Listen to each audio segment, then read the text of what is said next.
नमस्कार। माटी की मूर्तें, इसमें से चौथा रेखा चित्र आज हम पढ़ेंगे, जिसका नाम है मंगर।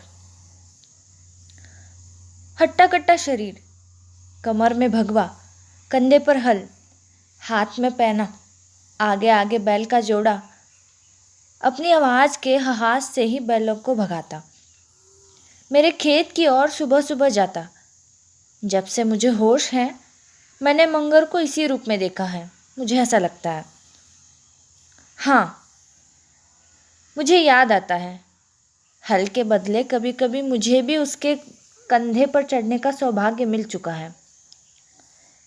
लेकिन ऐसे मौके बहुत कम आए, क्योंकि न जाने मंगर को बच्चों से वो स्वाभाविक स्नेह नहीं जो उसके ऐसे लोगों में प्रायः देखा जाता है। उसे देखकर बच्चे भागते ही रहे। और आज जब मंगर अशक्त जर्जर हो चुका है, बच्चे मानो इसका बदला चुकाने को अपनी छोटी छड़ियों से उसे छेड़कर भागते हैं। और जब वह झल्लाता, उन्हें मारने के लिए अपनी बुढ़ापे की लकुटियाँ खोजता या खींचकर गालियाँ बकने लगता है, तो वे खिलखिला पड़ते और उसका मुंह चिढ़ाने लगते हैं।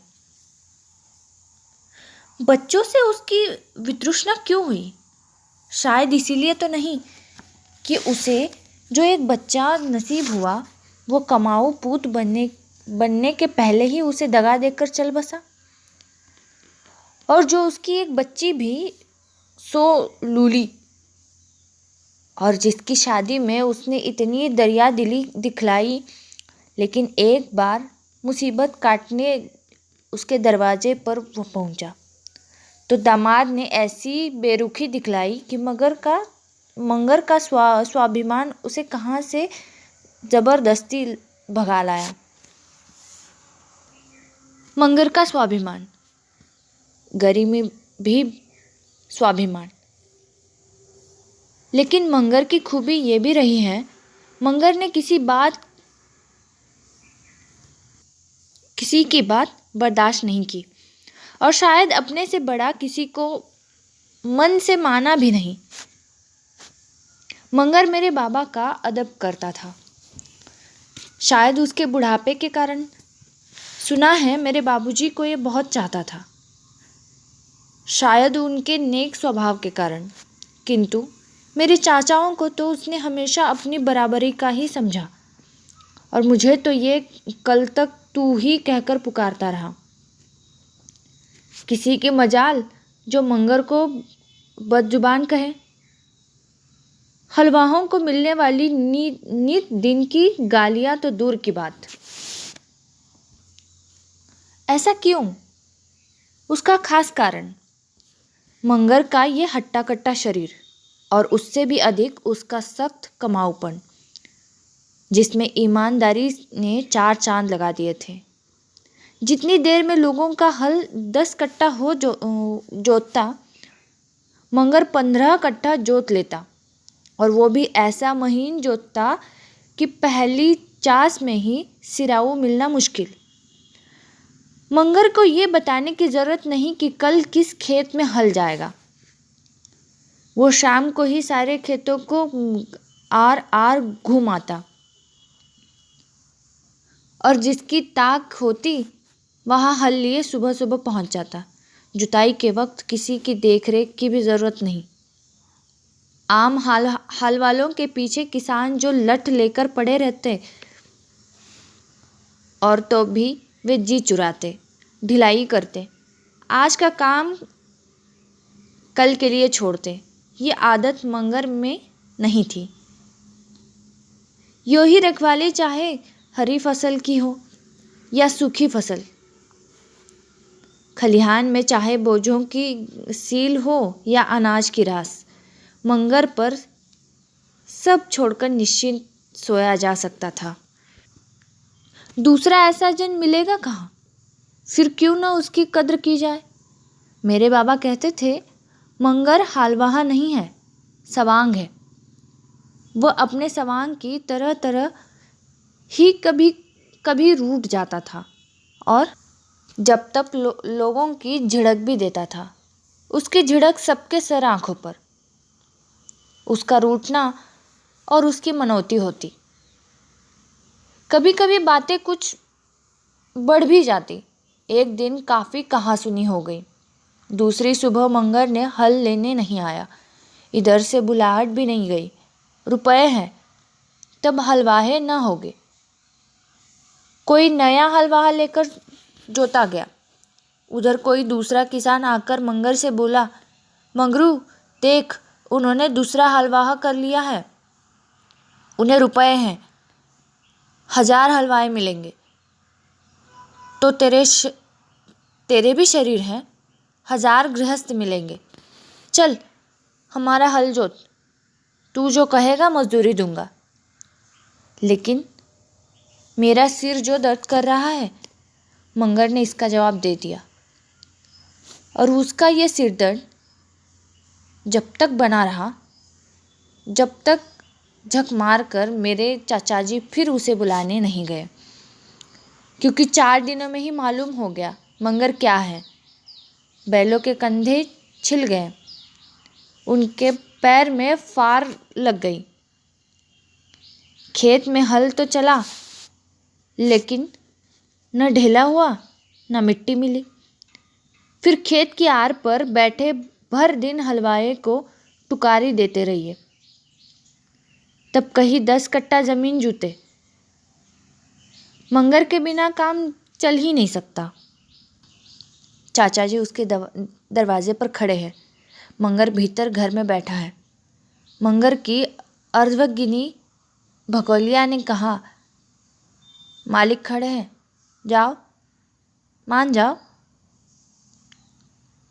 कह दे मेरा सिर दर्द कर रहा है, मंगर ने चाचा जी को सुनाकर कहा। मालिक जरा इनके सिर पर मालकिन से तेल दिला दीजिएगा, भगोलिया हंसती हुई बोली। तू मुझसे दिल्लगी करती है?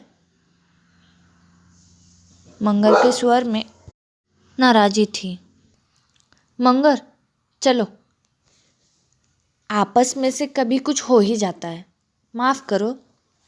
चाचा जी के स्वर में आरजू मिन्नत थी। जाइए उसी से जुतवाइए जिससे 4 दिन जुतवाया है। मुझे ले जाकर क्या होगा? रोटी की बचत भी तो होती होगी। यूं ही नोकझोंक, मान मनोवल।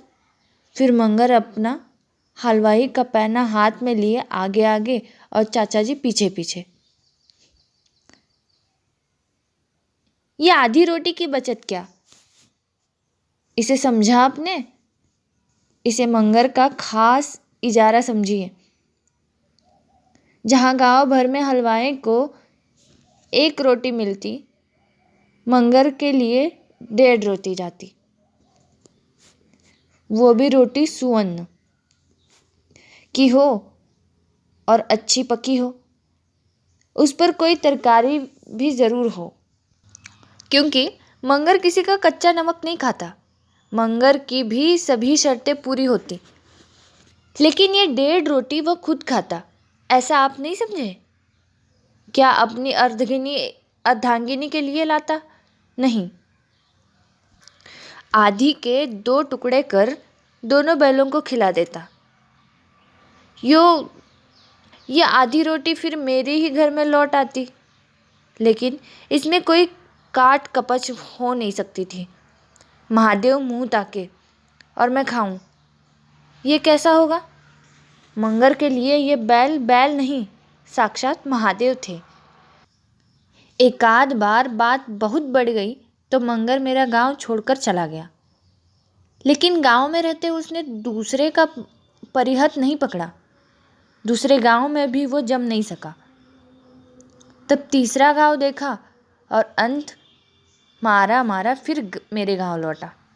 शायद मेरे घर में ऐसा कद जो मिला वो उसे कहीं नहीं मिलता। मंगर का स्वभाव रूखा और बेलौस रहा। किसी से लल्लो चप्पो नहीं, लाई लपटाई नहीं, 2 टुक बातें, 4 टुक व्यवहार। तो भी न जाने क्यों मंगर मुझे शुरू से ही स्नेह की नज़र से देखता रहा। शायद इसीलिए कि मेरे बाबूजी उसे बहुत मानते थे। अब भी कहता है, मालिक थे हमारे मंझले।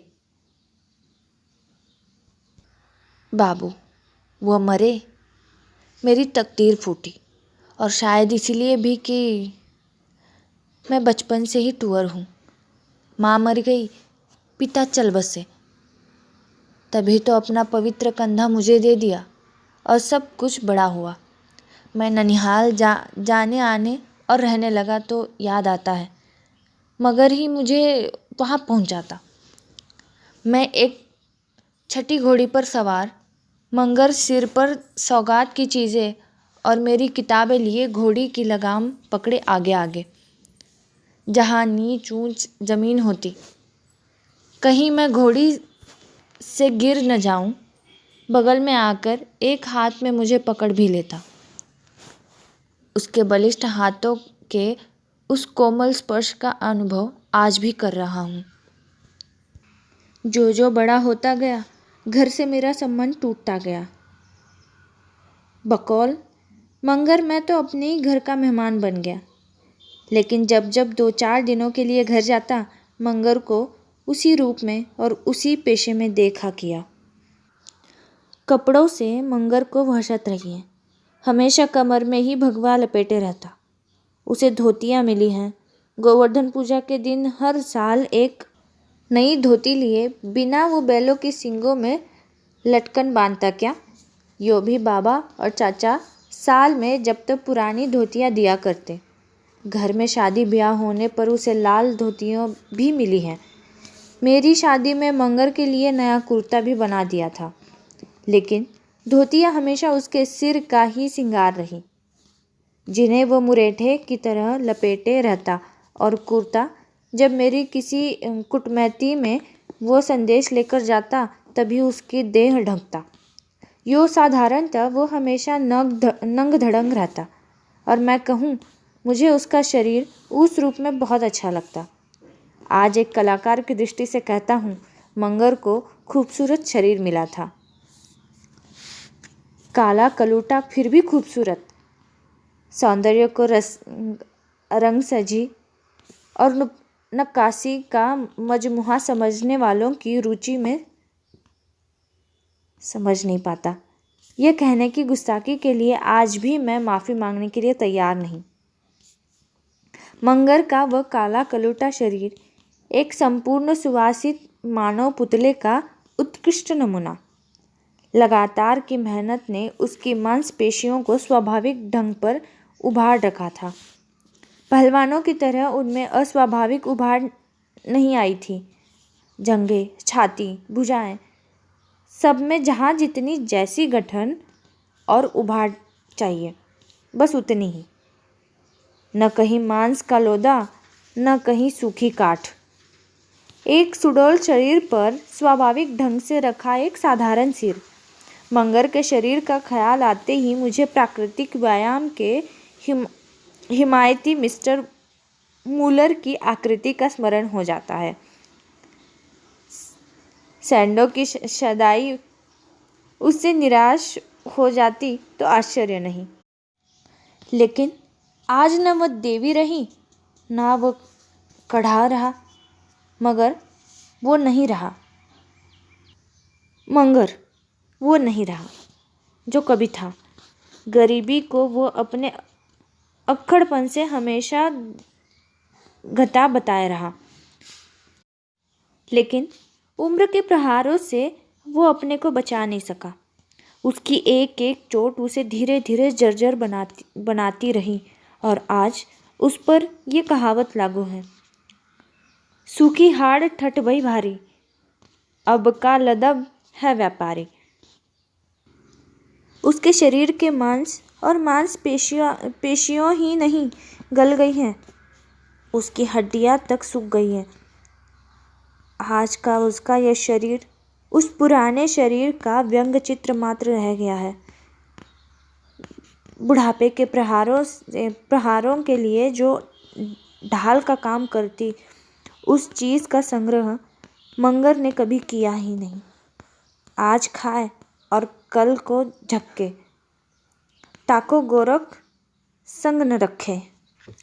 का उपासक ये मंगर संग्रह का तो दुश्मन रहा। कोई संतान भी नहीं रही जो बुढ़ापे में उसकी लाठी बनती। उम्र ने इस निरस्त्र कवचहीन योद्धा पर वे सभी तीर छोड़े जो उसके तरकस में थे। मंगर बुढ़ापे के कारण हल चलाने के योग्य नहीं रह गया, तो कुछ दिनों तक उससे कुछ फुटकर काम लिए गए, लेकिन यह भी ज़्यादा दिनों तक नहीं चल सका। अब एक ही उपाय रह गया था, उसे पेंशन मिले, लेकिन हलवाओं यथार्थ अन्नदाताओं के लिए पेंशन की हमारे अभागे देश में कहाँ व्यवस्था है, और व्यक्तिगत दया का दायरा तो हमेशा ही तंग रहा है। फिर मंगर में जली हुई रस्सी की वो ऐंठन और शायद गर्मी भी है, जिससे दया का बादल हमेशा ही उससे दूर दूर भागता रहा है। दया का बादल चाहता है आशीर्वचनों की शीतल सतह, और मंगर के शब्दकोश में उसका सर्वथा अभाव ही समझिए। इसके बदले आज भी वो बिलौस बातें, झड़प झिड़कियों की आँच, जो पानी की क्या बात, खून को भी सुखा दे। इसके बावजूद उदारता की स्वाति बूंदें कभी कभी टपकती, किंतु पपीहे की प्यास उससे भले ही बुझे। मंगर के बुढ़ापे की मरुभूमि उससे सींची नहीं जा सकती। यह दावे के साथ कहा जा सकता है कि आज हम मंगर की हड्डियों का ये झांझर भी नहीं पाते, अगर उसकी अर्धांगिनी नहीं होती। हाँ, उसकी अर्धांगिनी भकोलिया, मंगर की आदर्श जोड़ी। वही जमुनिया, रंग काली कहकर मैं उसका अपमान क्यों करूं? 2 ही बच्चे हुए, इसलिए स्त्रीत्व के उस महान क्षय से बहुत कुछ वो बची रही, जो मातृत्व का सुंदर नाम पाता है। यही कारण है मंगर जर्जर से झरझर हो गया, लेकिन भगोलिया अभी चलती फिरती है, कुछ हाथ पांव चलाकर संग्रह कर लेती और दोनों प्राणियों का गुजर चला पाते। लेकिन ये भी कब तक, क्योंकि वो बेचारी भी दिन दिन घिसती जाती है। भकोलिया मंगर की आदर्श जोड़ी, शारीरिक ढांचे में ही नहीं, स्वभाव में भी। वे भी दिन थे जब वह तमक कर बोलती, झपट कर चलती, न किसी को मुंह लगाती और न किसी की हेटी बर्दाश्त करती। जिस किसी ने छेड़ा, मानो काली सापिन के फन पर पैर रखा, लेकिन भकोलिया में सिर्फ पुकार मात्र था। दर्शन और विष का आरोप उसके साथ महान अन्याय होता। पर मर्दों की अपेक्षा औरतें अपने को परिस्थिति के सांचे में ज़्यादा और जल्द ढाल सकती हैं। इसका उदाहरण ये भकोलिया में है। मंगर आज भी वो मंगर है, मुंह का बिलौस या फुहड़ कहिए, लेकिन भकोलिया वही नहीं रही। किसी का बच्चा खिला दिया, किसी का फुटान पिसान कर लिया, किसी का गोबर पात दिया, किसी का पानी भर दिया, और जो कुछ मिला उसमें पहले मंगर को खिलाकर आप पीछे खाने बैठी। किंतु इतना करने पर भी वो हमेशा मंगर की फटकार सुना करती है। मंगर का अपना सारा पित्त और पुरानी झड़प अब ज़्यादातर इसी पर झाड़ता है। भगवान की मर्जी कहकर मंगर जिसके नाम पर अपनी मुसीबतों के बिसर जाने का प्रयत्न करता रहा, उस भगवान ने पार साल उसकी और दुर्गत कर दी। उसे जोरों से अधक परी उठी, भकोलिया उसकी चिल्लाहट से पसीज किसी दया की मूर्ति से दार चीनी मांग लाई और उसे बकरी के दूध में पीसकर उसका लेप उसके ललाट पर कर दिया। बाई पुटपुरी पर आँख पर भी लगा दे।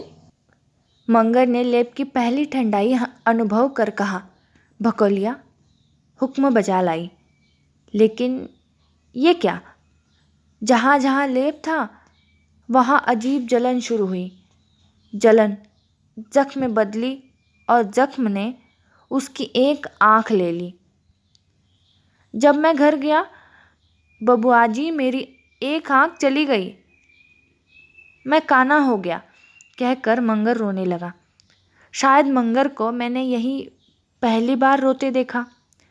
मैं उसे ढाढ़स दे रहा था कि लेकिन मेरा हृदय और विपदा अकेली कब रही। पिछले माघ में मैं घर पहुंचा। सुबह धूप निकल आई थी, लेकिन अपने चीर अभ्यास के अनुसार मैं आंखें मूंदे रजाई से लिपटा पड़ा था। थोड़ी थोड़ी देर पर कुछ गिरने किसी धम धम आवाज़ होती। रजाई मुंह से हटाकर आंखें खोली, देखा सामने पुआल के टाल के नज़दीक एक काला सा अस्थिपंजर बार बार खड़ा होने की कोशिश करता और गिरता है। ये क्या? चौंक कर उठा। उस और बढ़ा, ये तो मंगर है। सुना है मंगर को अर्धांग मार गया है। देखा, आंखें सजल हो उठी। निकट गया, उसे संभाला, फिर कहा, मंगर पड़े क्यों नहीं रहते? ये कैसी चोट लग रही होगी? पड़े पड़े मन उब जाता है बबुआ, मंगर ने जवाब दिया। उफ, नसें ढीली पड़ गई। खून का सोथा सूख गया, लेकिन अब भी उसमें तरंगे उठती और किसी सूखे सागर की तरह बालू के तट पर सिर धुन पछाड़ खा गिर पड़ती है। कैसा करुण दृश्य!